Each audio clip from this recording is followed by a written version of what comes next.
I guess it's official and I'm old. I'm having my first colonoscopy on Friday. Today is Monday, November 14th, 2021. And I have some anxiety about it, not because of the actual procedure, no problem with that. I'm also going to have an endoscopy, so they're kind of going in at both sides. My anxiety is about the prep, actually. I have had eating disorders in the past, and I also have hypoglycemia.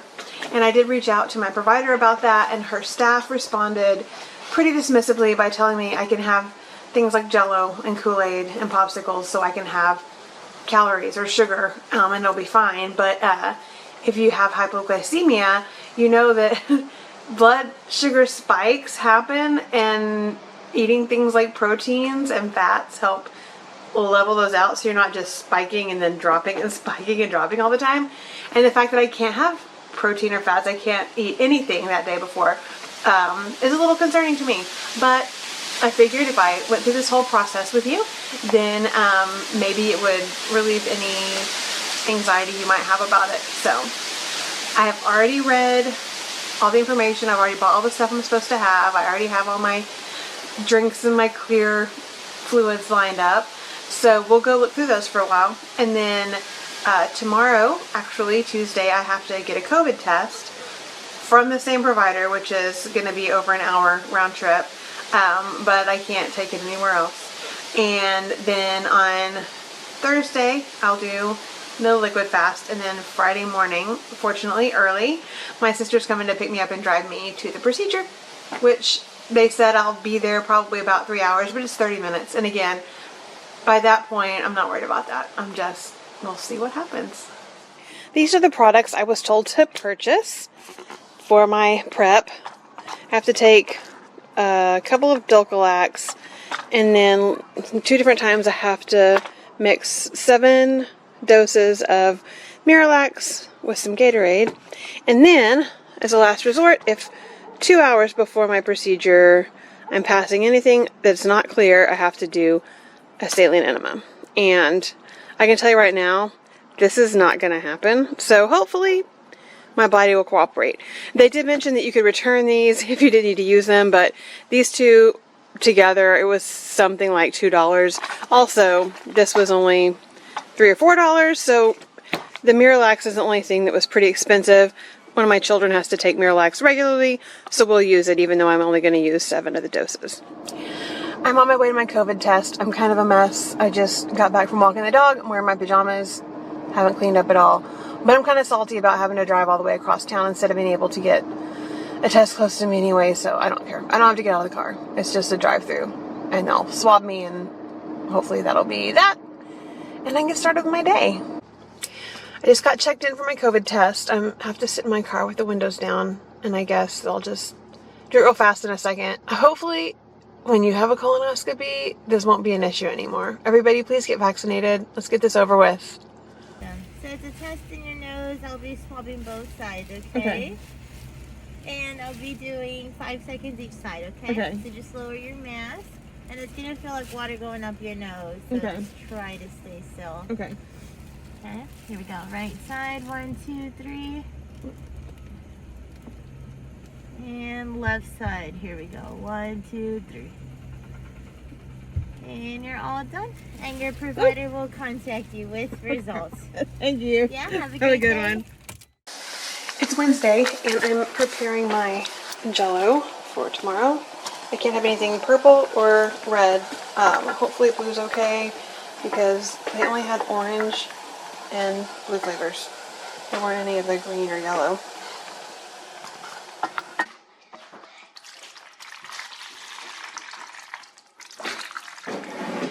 Good morning. It is Thursday, the day before my colonoscopy. I'm just getting ready to have a bowl of chicken broth. I got up this morning, had some coconut water, walked the dog, came back, made some iced tea, and now I'm feeling a little hungry, so I'm going to have some chicken broth.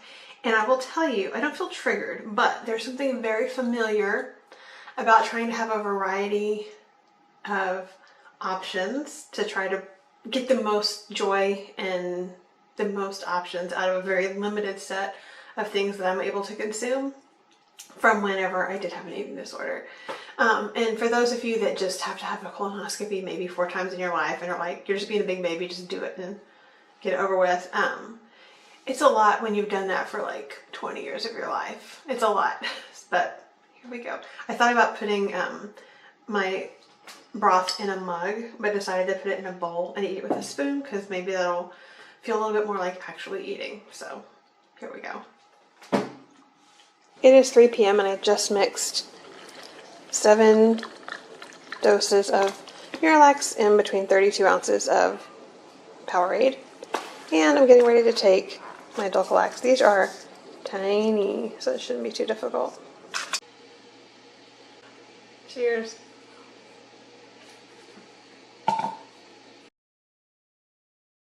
Here we go.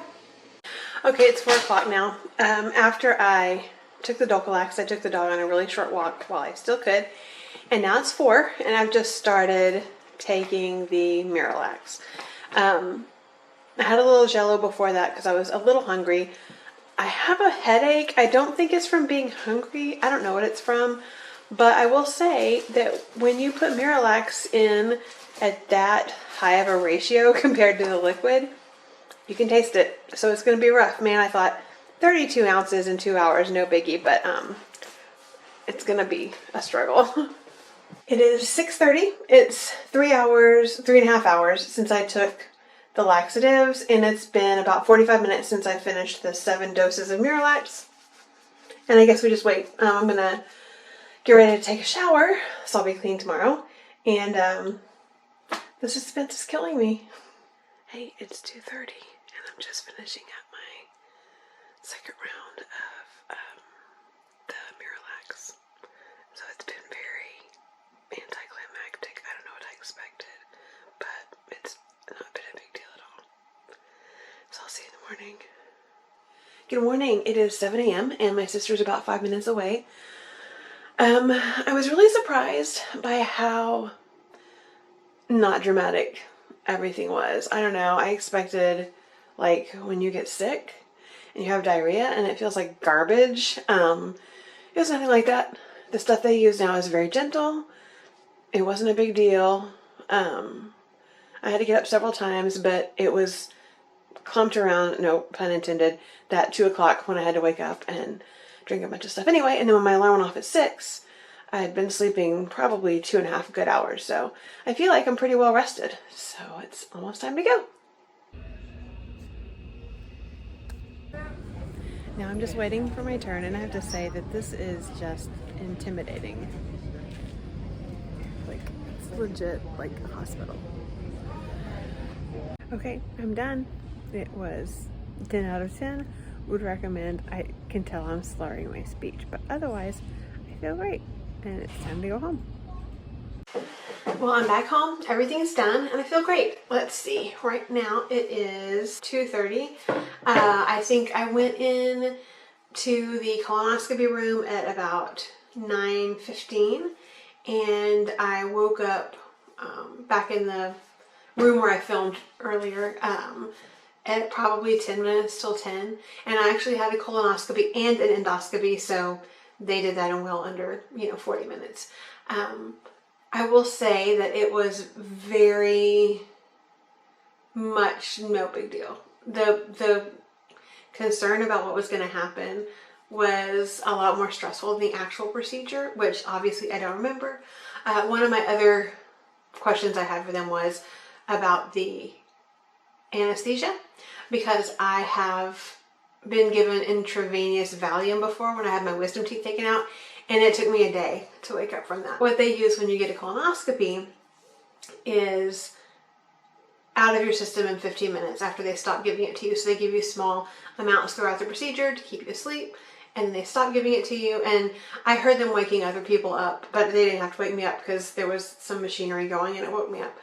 I was immediately aware of my surroundings. When I first woke up, I could feel that my speech was a little bit slurred, and then my eyes feel kind of like if you go on the tilt-a-whirl or something when you get off and your eyes kind of feel like they want to look because you're dizzy. They kind of had that pressure or whatever it is. But other than that, I felt fine. I can't drive until tomorrow. I can't sign any legal documents until tomorrow, so don't send me anything. But other than that, it was all pretty low key and it's all done. Last night I was really concerned because by the time I went to bed, I did not feel like I was progressing. You hear my dog. I didn't feel like I was progressing quickly enough for everything to be done this morning. But when I woke up at 2 to take the second dose of Miralax, then my body was kind of ready to move everything out. And it was interesting because everything was just totally gone by just right before the procedure was supposed to start. So it was really interesting to me. It may be gross to you. It was interesting to me to see how that worked. In terms of feeling triggered for an eating disorder, not at all. The second that I got out, I went and got a hamburger and some french fries, and I just had a slice of apple pie. They say don't have anything too heavy or fried right after, but they also said to resume your regular diet, and that's part of my regular diet, so I did that. And we will just see. I guess the next big question mark for me is the next time I actually have to use the restroom naturally, what will that be like? But I won't share that with you because that's probably too much information. Hopefully you can see that I had a great deal of concerns about things, even though I know it's routine. I felt like I had a slightly different angle coming at it with hypoglycemia and eating disorder, and just none of that happened. By the time I went to sleep last night, I was very flavored liquid, exhausted. So I actually put my second dose in water instead of Gatorade because I just, at 10 o'clock whenever I made, this is Luke, at 10 o'clock whenever I made the last drink, I wanted to throw up thinking about trying to drink more Gatorade or coconut water or anything, and I did find I wasn't dehydrated. So if you have any questions, feel free to ask and I'll answer if I can. Otherwise, obviously your doctor can tell you, but I just wanted to be your friend saying it's way less trauma than I thought it would be. Man, I'm glad I don't have to have another one for several years, but it was fine. Thank you.